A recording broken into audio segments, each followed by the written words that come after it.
Dari Desa Kalisat, Kabupaten Jember, lahir karya-karya kaligrafi yang memadukan keindahan seni dan nilai religi. Galeri Kalisat Art menjadi tempat lahirnya berbagai kreasi unik yang dibuat dengan penuh ketelatenan.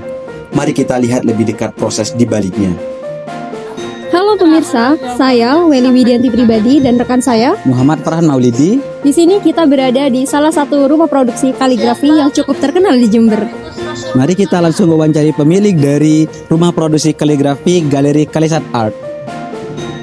Baik Bapak, di sini kita mendengar bahwa jenengan ini salah satu yang memiliki rumah produksi kaligrafi. Ya, Dengan Bapak siapa? dengan Bapak Taufikur Rahman. Bapak Taufikur Rahman, bisa diceritakan awal mulanya membangun rumah produksi kaligrafi ini dan apa sih yang memotivasi Bapak untuk membuat usaha ini? Mencoba bikin kaligrafi di rumah ibadah, kayak masjid, musola ataupun rumah-rumah. Nah, ini baru di sana kan terbentuk. Oh, saya harus seperti apa? Nah, akhirnya ketika saya jam kosong baru saya bikin produksi apa? Dari figura, kaligrafinya.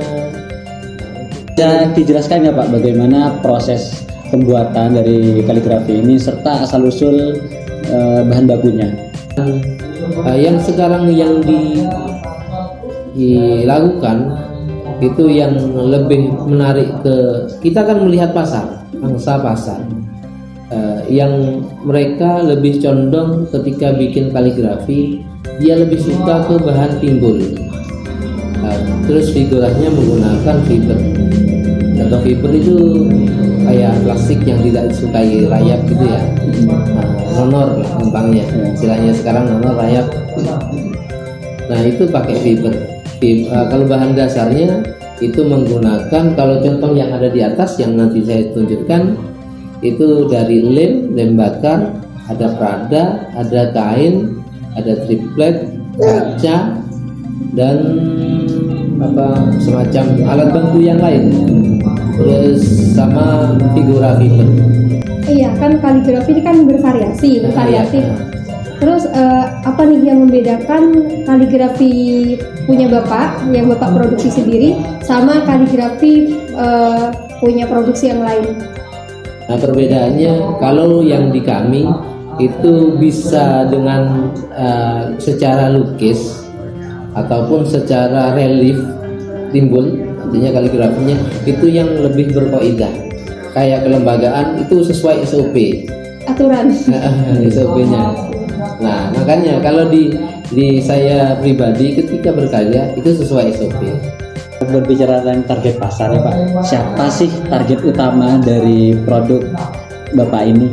Target utama kalau untuk bicara tentang produksi kaligrafi berupa figura dinding, kaligrafi dinding, itu bisa sasarannya bisa sekolah, bisa rumah, semua muslimin muslimat, ya kan, terus rumah ibadah, masjid, itu musola, banyak sasarannya, kayak Islamic Center gitu. Apalagi perkantoran kayak Kemenak, wah itu penting sekali kayaknya. Terus berbicara soal hambatan, pasti kan ada hambatan di dalam proses ini usahanya Bapak. Apa kira-kira hambatan yang sering Bapak hadapi dan gimana cara mengatasinya? Salah satunya waktu yang belum manajemen waktu masih belum bisa menyesuaikan. Terus partner yang sulitnya untuk mencari partner. Yang kedua, yang berikutnya tentang bahan. Bahan ini sedikit sulit kadang, beberapa bahan yang kita inginkan. Terus terkait lokasi kadang. Kalau kita produksi harus aksesnya lokasi harus kita kerjakan di lokasi, sedangkan ada yang di rumah keteteran. Nah, itu salah satu. Untuk penanganannya kadang kita tidak mereka kita telikin, mereka mau terhadap puas terhadap karya kita, silahkan antri kayak gitu. Terus untuk hambatan untuk bahan-bahan, ketika di sini tidak ada, kita langsung online ke wilayah yang lebih jauh dan produksinya lebih tinggi. Harapan Bapak untuk usaha kaligrafi ini ke depan tuh apa Pak? Atau nanti Bapak juga punya pesan untuk masyarakat desa, terutama di desa Kalisat ini, jika ingin memulai usahanya gitu Pak? Terus harapannya untuk semua jangan gampang pesimis terhadap segala sesuatu ya. Ketika kita optimis, sesuatu tinggi apapun gampang tercapai. Salah satunya yang pernah saya alami, saya dulu sebelum saya konsentrasi berkecimpung di dunia kaligrafi produksi, saya seakan-akan siapa yang mau saya pasarkan, mau pemasaran ke siapa.